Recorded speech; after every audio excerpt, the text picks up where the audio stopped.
जब सुने के होई भोजपुरी गाना बस बजे के चाही गाना।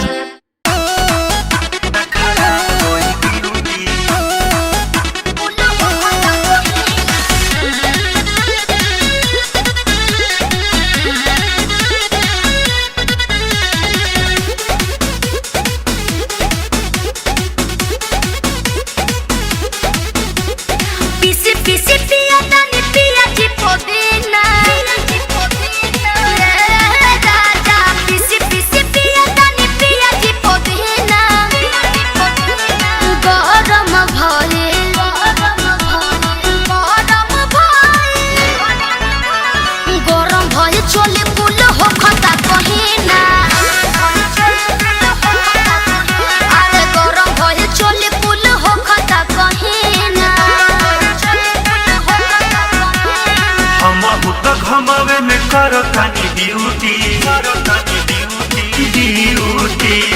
हम तो घमावे में करो तानी ड्यूटी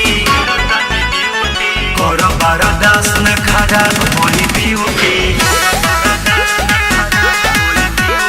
करो बरदास न खराब होई ब्यूटी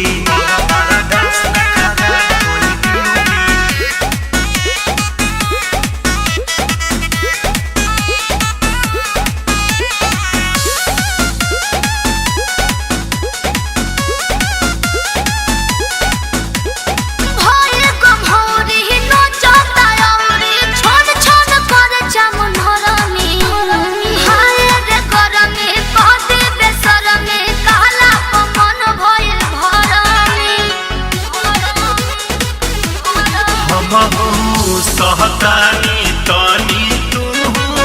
सहल कर चुप रहे हवा खिड़की से लेके ठंडा रहल कर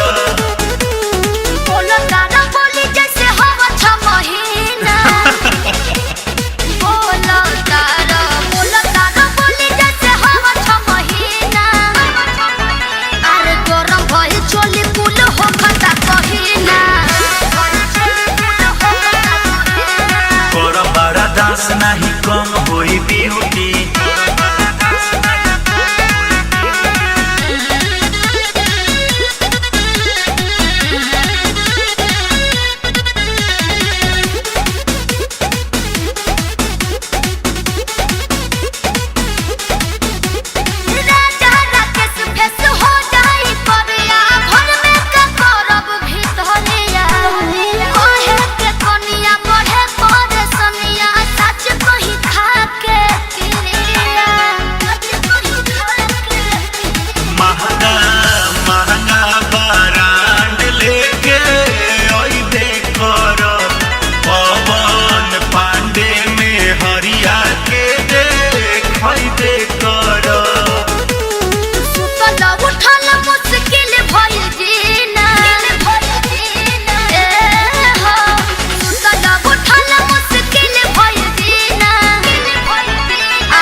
नहीं कम होई ब्यूटी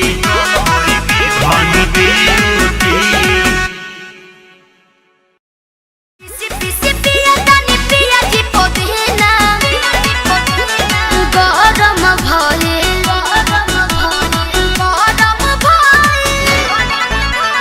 गरम भई चोली